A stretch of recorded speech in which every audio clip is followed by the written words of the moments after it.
Friends, இன்னைக்கு நம்ம folding egg chapati எப்படி செய்யறதுன்னு பார்க்கலாம்.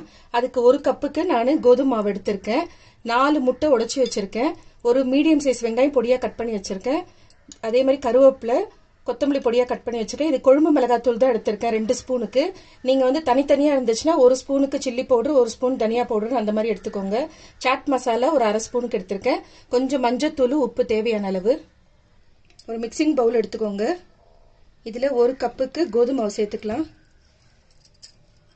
உங்களுக்கு ஜாஸ்தி வேணும்னா அதுக்கு தகுந்த மாதிரி ஆட் பண்ணிக்கோங்க. இந்த மாவுக்கு தகுந்த உப்பு சேர்த்துக்கலாம்.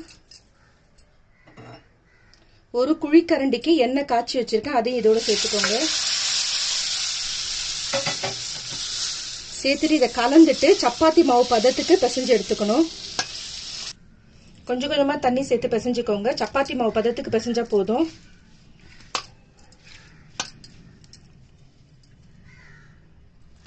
எண்ணெய் எதுக்கு ஊற்றி இருக்கிறதுனா கொஞ்சம் கிறிஸ்பாக வரும். ஃபோல்டிங் பண்ணி நம்ம பண்ண போகிறது. இந்த பிரேக்ஃபாஸ்ட் ரொம்ப நல்லாயிருக்கும். குழந்தைங்களுக்கு வந்து பேக் பண்ணி கொடுக்கறதுக்கு பாக்ஸில் ரொம்ப நல்லாயிருக்கும் டேஸ்ட்டு. ஒரு 5 நிமிஷத்தில் நீங்கள் இது ரெடி பண்ணிடலாம். மாவு இந்த பதத்துக்கு பிசைஞ்சாச்சு. இங்கே பாருங்கள், இவ்வளோ சாஃப்டாக இருக்கணும். இப்போ ஸ்டஃபிங்க்கு ரெடி பண்ணிக்கலாம். ஃபஸ்ட்டு இந்த முட்டையை நல்லா பீட் பண்ணிக்கோங்க. நல்லா மிக்ஸ் ஆகும் முதல்ல. இப்போ இதில் வெங்காயம், கொத்தமல்லி, கருவேப்பிலை, சாட் மசாலா, மஞ்சத்தூள், உப்பு, மிளகாத்தூள், கொழும்பு மிளகாத்தூள் தான் சேர்த்துருக்கேன். இதெல்லாம் சேர்த்து நல்லா மிக்ஸ் பண்ணிக்கலாம். பாருங்க, நல்லா கலந்தாச்சு. இப்போ நம்ம சப்பாத்தி ரெடி பண்ணிக்கலாம். நார்மலாக எப்படி சப்பாத்தி போடுறீங்களோ அதே மாதிரி தான் போட்டுக்கணும்.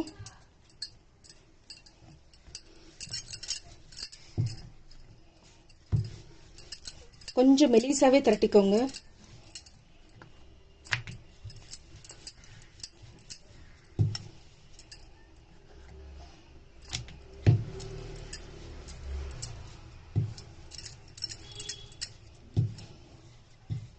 அவ்வளோதான். இப்போ இதில் வந்து சென்டரில் வந்துட்டு இப்போ நம்ம ரெடி பண்ணி வச்சுருக்க இந்த முட்டை இது மசாலா வந்துட்டு சென்டரில் இப்படி ஊற்றிக்கோங்க. ஒரு 3 ஸ்பூன் ஊற்றுறேன் இந்த ஸ்பூனுக்கு. அப்படியே இதை வந்து ஃபோல்டு பண்ணிக்கணும்.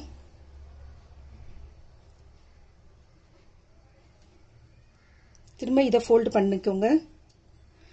தண்ணி வச்சுட்டு இந்த எட்ஜை வந்து இப்படி தேய்ச்சிக்கிட்டிங்கன்னா இது வந்து ஒட்டணும், அதுக்காக.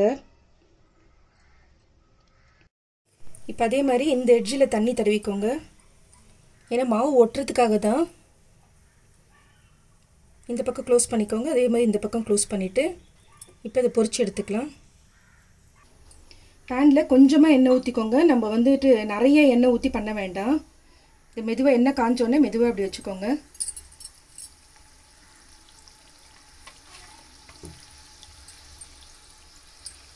கொஞ்சம் வேகட்டும். ஃப்ளேம் வந்து மீடியம் ஃப்ளேம்லேயே வச்சுக்கோங்க.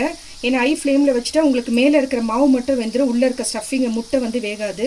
ஸோ மீடியம் ஃப்ளேம்லேயே வச்சு வேகட்டும். ஒரு பக்கம் வெந்துருச்சு, நம்ம இன்னொரு பக்கம் திருப்பி விட்டுக்கலாம்.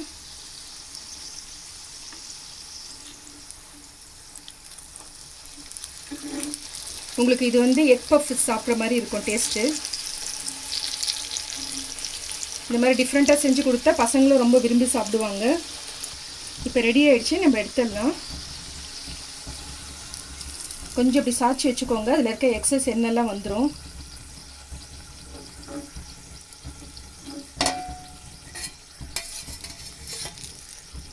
பாருங்கள் ஃப்ரெண்ட்ஸ், நம்மளுடைய ஃபோல்டிங் சப்பாத்தி ரெடி ஆகிடுச்சு. இதே மெத்தடில் செய்யுங்க. பிடிச்சிருந்தா லைக் பண்ணுங்கள். புதுசாக பார்க்குறவங்களா இருந்தால் சப்ஸ்கிரைப் பண்ணுங்கள். இது குழந்தைங்க வந்து ரொம்ப விரும்பி சாப்பிடுவாங்க. ஒரு மாதிரி டிஃப்ரெண்ட்டு பிரேக்ஃபாஸ்ட்டு இந்த மெத்தடில் செஞ்சு கொடுங்க. Thank you, friends.